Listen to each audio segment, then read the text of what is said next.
현지 매체 레퀴프 등에서는 이강인이 마요르카에서 중원에서 활약했었고 엔리케 감독이 좋아하는 다재다능함과 더불어 투쟁심까지 갖추고 있어 중용이 예상된다고 보도했습니다. 엔리케 감독도 직접 이강인에 대해 마요르카에서 보낸 마지막 시즌에 크게 성장한 완성형 선수다. 보는 즐거움을 주는 선수이며 중앙과 측면 모두를 잘 소화할 수 있다. 이강인을 데리고 있는 것에 매우 만족스럽다고 발언하기도 했습니다. 여기에 음바페 선수 또한 이강인 선수에게 만족하고 있다는 현지 보도가 나오고 있습니다.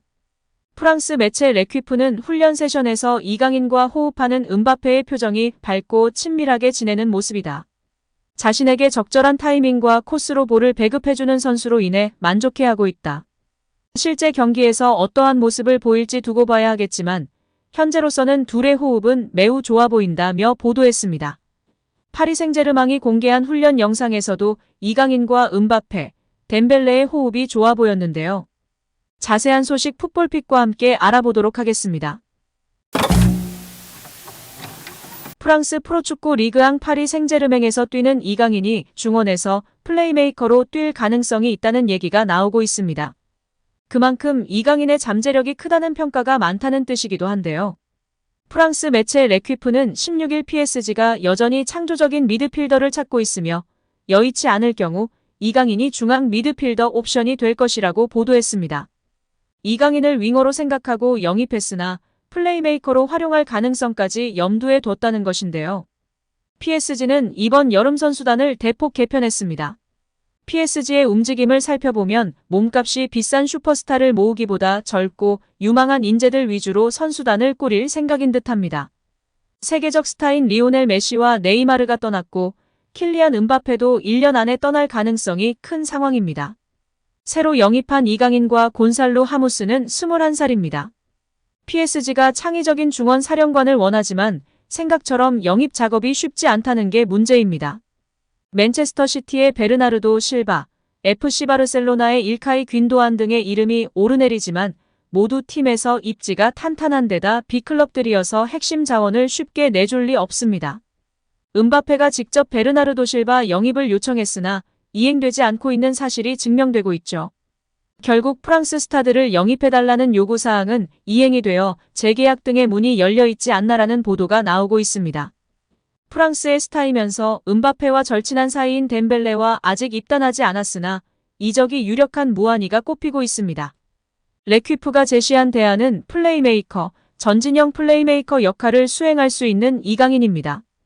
빠르고 탄력적인 데다 돌파와 크로스가 좋고 동료를 잘 활용한다는 점에서 플레이메이커 역할을 맡길만 하다는 것인데요. 이미 스페인 프로축구 프리메라리가의 마요르카에서 그 역할을 수행한 경험이 있다는 얘기도 덧붙였습니다. 중앙 미드필더 역할이 주어진다는 건 이강인에게도 반가운 일일 수 있습니다. 측면보다 가운데서 공격을 지휘하는 역할은 어린 시절부터 익숙한 이강인입니다. 마요르카 시절에도 팀 사정상 측면에 배치됐지만 가운데로 자주 이동해 공격을 조율하곤 했습니다. 이강인의 역할이 바뀔 가능성을 엿볼 수 있는 움직임은 또 있습니다. 이적을 두고 PSG와 갈등을 빚던 음바페가 잔류를 표명했습니다. 음바페와 하무스, 우스만 덴벨레가 일선에 포진한다면 이강인이 측면 대신 중원에 배치되는 그림이 그려질 수 있습니다. 실제 많은 전문가들이 이강인 선수의 중원 배치를 이야기하고 있고 우가르테를 중심으로 에메리, 비티냐 등이 있으나 창조적 미드필더로는 이강인이 가장 앞서고 있다는 평가입니다. 또한 이미 지난 인터뷰에서 이강인 스스로도 왼쪽, 오른쪽, 중앙 어디든 상관없이 볼 수 있는 미드필더라고 자신을 소개했고 엔리케의 인터뷰에서도 이강인은 미드필더와 공격수 두 가지 모두를 수행할 수 있다고 발언하기도 했습니다.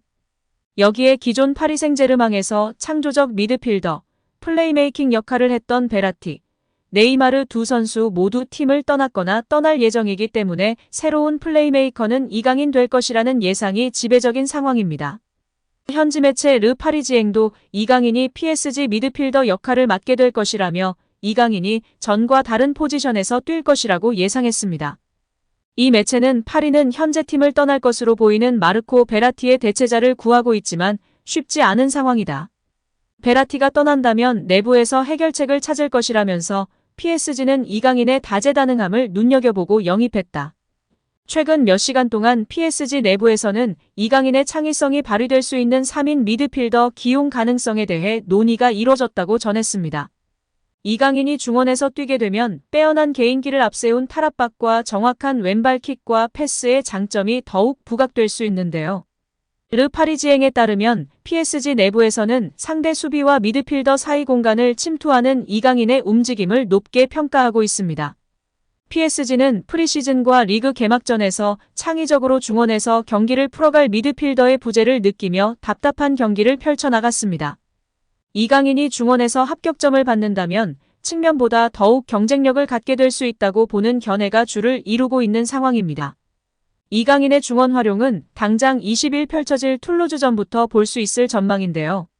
르 파리지앵은 루이스 엘리케 PSG 감독은 툴루즈를 상대로 이강인, 마누엘 우가르테, 에머리로 이뤄진 중원을 구성할 수 있다고 예상했습니다. 음바페도 자신에게 양질의 패스를 공급해줄 창의적 미드필더인 이강인으로 인해 잔류로 마음을 잡은 것 같죠.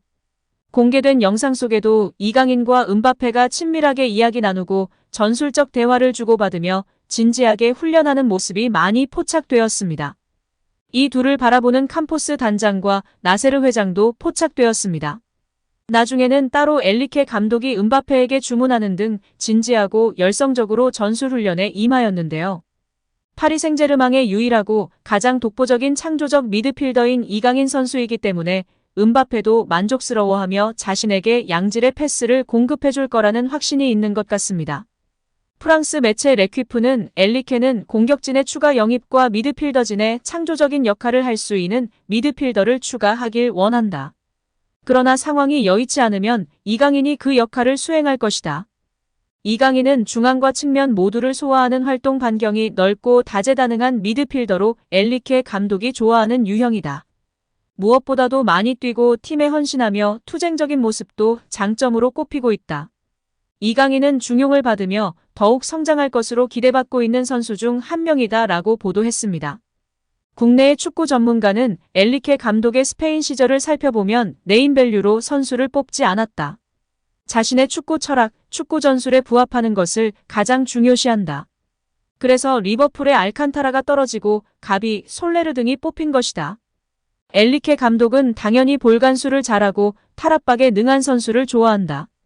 이 점은 기본적인 사항이고 그 다음에 압박하고 많이 뛰고 수비 가담 많이 하는 전투적인 스타일을 좋아한다. 이강인 다행스럽게 이러한 유형에 해당된다고 본다.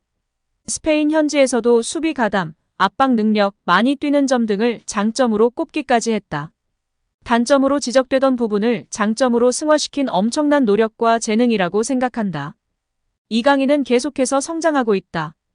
고 발언했습니다. 정말 월클로서의 여정이 시작되고 있는 이강인 선수 같은데요. 이제 음바페, 덴벨레 등과 호흡하게 되는 이강인 선수. 과연 이번 시즌 과연 어떤 모습을 보일지 귀추가 주목되는 상황입니다. 오늘도 시청해주셔서 감사합니다. 늘 건강하시고 더 좋은 영상으로 찾아뵙겠습니다. 구독과 좋아요도 잊지 마시고 부탁드립니다. 감사합니다.